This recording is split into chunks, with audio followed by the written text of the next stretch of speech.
Gracious God, may the words of my mouth and the meditation of all of our hearts be acceptable to you, our strength and our Redeemer. Amen. Amen. There is clearly a kind of special dynamic between Jesus and Peter. And we know there are 12 disciples, but Peter seems to get more face time in the Gospels than all the rest. He often finds himself as the setup guy for Jesus' most teachable moments. He's the one forever putting his foot in his mouth, misunderstanding Jesus, getting all excited when Jesus wants him to stay cool. He's the first one to volunteer for the mission, but all too often he's the first one to bail. Peter just never seems to get it right. And I have to admit, I have a soft spot for him. He wears his heart on his sleeve. He wants to be the best kid in the class. And he seems genuinely conflicted about what it means to follow Jesus. And I can relate to all of that. As I imagine him in that boat, battered by the waves, I can really feel his dilemma. Jesus is calling me out. I have to go. I have to trust him.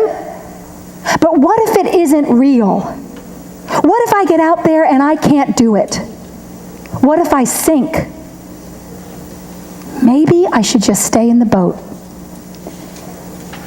As I think back on Peter's most memorable moments with Jesus, I realize that this is a common thread that runs through most of them. Whenever Jesus makes it clear that a life in God is full of risks, Peter wants to dial it back. When he's up on the mountaintop with Jesus during the dazzling moment of transfiguration, he wants to build Jesus a house to keep him there. When Jesus tells him that being the Messiah means that he is going to have to suffer and die, Peter says, "No way, Jesus," prompting that immortal line, "Get behind me, Satan." Even when Jesus is in the Garden of Gethsemane, about to be arrested by the chief priest's guard, Peter jumps up and cuts off the guard's ear. And of course, in the ultimate moment of truth later that night, when Peter is asked if he knows Jesus, he denies it. He just can't take the risk. Like so many of us, Peter wants two contradictory things. He wants to be part of the game-changing, life-changing ministry of Jesus, and he wants to avoid the cross. He wants to sail boldly across the sea, and he wants to avoid the storm. He wants to live a life of faith, and he wants to stay safe. And that is just not how this works. If you want to walk on water, you're going to have to get out of the boat. Like Peter, I think most of us are adverse to chaos. We like order and control. We like to know where the story is going and who the players are. Chaos is frightening and unpredictable. We can't control the storm. We can only ride it out. And that makes us vulnerable. But fear of chaos can also keep us trapped, because fear is the biggest obstacle to faith. When we are afraid, it is almost impossible to place our trust in anything. Nothing seems solid. Nothing seems right. Fear keeps us small, huddled, and unwilling to risk anything. It keeps us stuck exactly where we are. And yet it is in those uncertain places, those white-knuckle moments, where God shows up most powerfully. Because that's when our defenses are down and we can no longer kid ourselves that we are in control. And so we can actually feel God in the mix. Now, Jesus knows this, and he never shies away from going into the unknown, from getting himself deep into situations that confront chaos. From healing lepers, to expelling demons, to turning over the tables in the temple and confronting Pilate in the halls of power, Jesus doesn't play it safe. He goes under the water and into the desert and up the mountain and into the heart of the city, not to hide from the world, but to engage deeply in it. Because meeting people where they are, in their pain or sorrow or joy or confusion or anger, is to meet God in them. The human experience is messy and chaotic and frightening at times. At least it is if you're doing it right. Only people who lead artificial lives, contrived and scripted, can stay safe. And Jesus calls us out of that illusion because he knows if you really want to meet God, you've got to get out of that boat. As I reflect on the events of this weekend, I believe that many of us, and I am speaking as a white person now, have been playing it safe. We've been keeping ourselves at arm's length from injustice and heartbreak and trauma that are happening to our brothers and sisters of color every day. The horrific events in Charlottesville have shocked us, but they really shouldn't. They are just the emboldened expressions of racial hatred that is and has been woven through our society since the beginning. They are the logical extension of a culture that can look at a videotape of an unarmed black man being shot while lying on the ground and say that somehow he is at fault. They are the validation of a government that seeks to dismantle affirmative action and sees the white culture as the one who is under attack.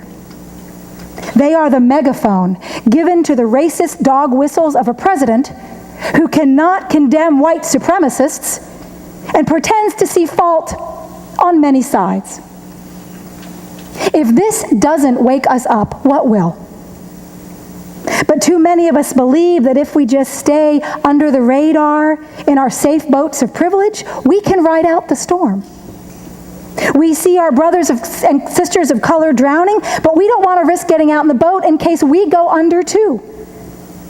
And if we do that, if we decide to stay on the sidelines, we have decided that our comfort level must be maintained at all costs, even as our brothers and sisters live in fear in their own country.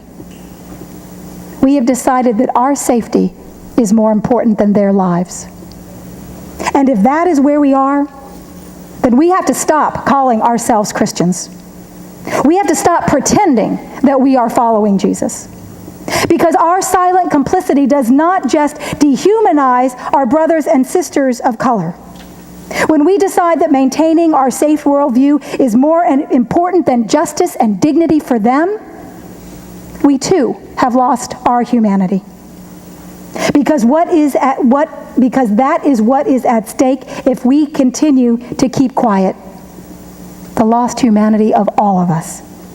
If we continue to avoid the hard truths and the uncomfortable conversations, we will become trapped in the boat of our own fear, and it will define our lives for us. Stepping out to face the racism in ourselves and in our country is frightening. It will ask us to look honestly at ourselves and see where we are at fault. At times it will mean risking friendships and family ties and tribal loyalties.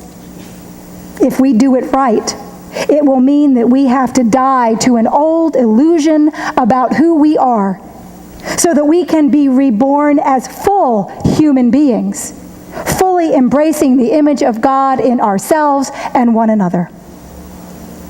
For daring to become fully human is what a life of faith is all about. Because God meets us in that deepest, most messy and frightening parts of our humanity and calls us to go further into it. It's not about blind belief. It's not about following a safe script. It's about trusting that God can be found when we are most afraid. Faith calls us to face our fears and take a step out of the boat and into that water because faith calls us to trust that Jesus will meet us when we do. Through Jesus, God has made us a promise. I will be there with you. I am in you, and you are in me. It's the meaning of the name given to Jesus at Christmas, Emmanuel, God with us.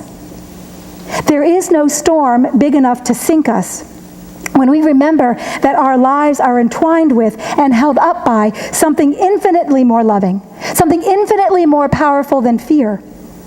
Think of some of history's most faithful and courageous people. Harriet Tubman, Abraham Lincoln, Frederick Douglass, Martin Luther King, Oscar Romero, Dorothy Day, Mother Teresa.